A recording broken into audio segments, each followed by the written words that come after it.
So what's up? Kamusta? Ayos pa tayo dyan. So nandito tayo ngayon sa may Skygo Baliwag branch para sa update natin. At available na ulit dito sa branch nila itong Skygo Earl 175. So kung naghahanap ka ng ganitong motorcycle, nasa tamang video ka. So alamin natin yung presyo ngayon. 2026, kung sulit nga ba ngayon and yung specification nito, alamin na rin natin. So tara, samahan nyo ako, walk around na natin. Ayos na ayos yan.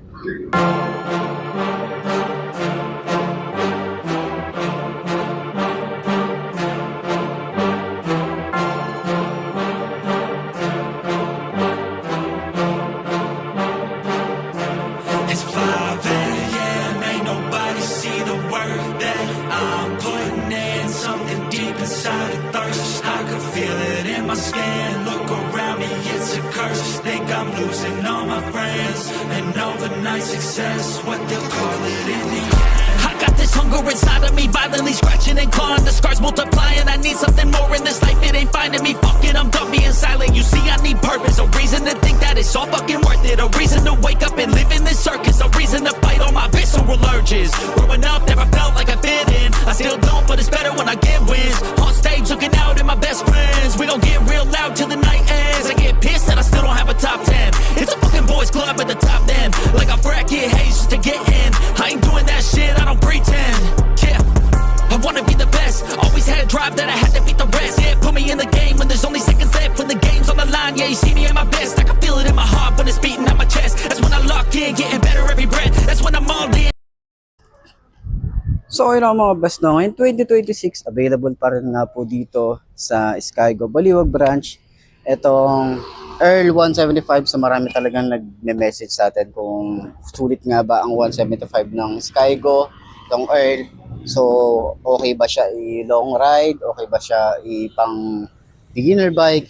So masasabi natin, kung mahilig ka sa classic bike, isa to sa pinaka marirecommend ko sa inyo na 175cc. And maporma na, nandito na yung kanyang classic looks. Okay, wala ka na masyadong papalitan dito kasi nga yung upuan niya, pang classic na talaga. Yung headlight niya, pang classic na. Yung kanyang panel gauge, pang classic na talaga. Yung forma, nandun na yun. So, 5'2" ang ating height. Okay, ganito ang itsura niya kapag naka-side stand. Goods naman siya. So, sakyan natin. Diba, nakakapogi. Sobrang lambot. Sobrang lambot agad ng upuan. Okay, sobrang lambot ng upuan niya. Kapag tinayo natin siya, magaan. Okay, medyo sub-sub tayo rito. Sa 5'2" pa lang, medyo sub-sub na. Sporty yung kanyang position. Okay? So, ganyan ang itsura natin. So, meron dito padding para sa comfort ng ating tuhod. Ayan, ganyan ang itsura natin. So, kapag naka-rides tayo, ganyan. Okay? Ganda, di ba? So, sa shock niya sa harap, maganda yung shock.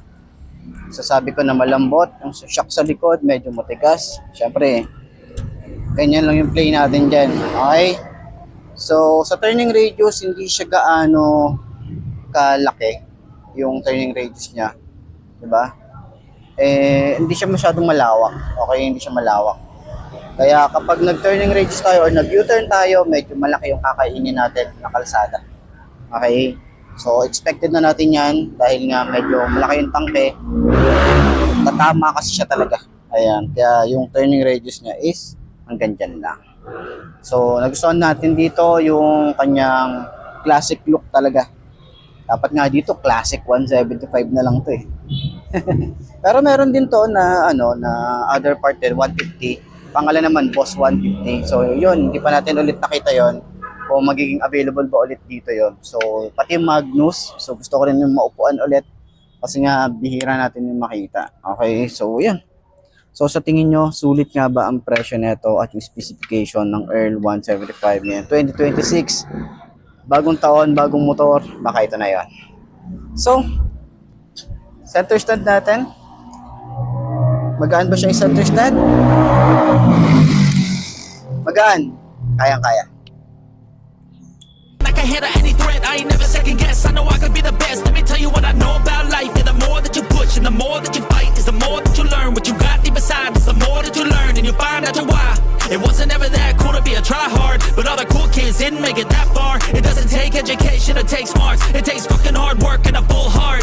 They ain't see the work They just see a rock star with a big grin. That's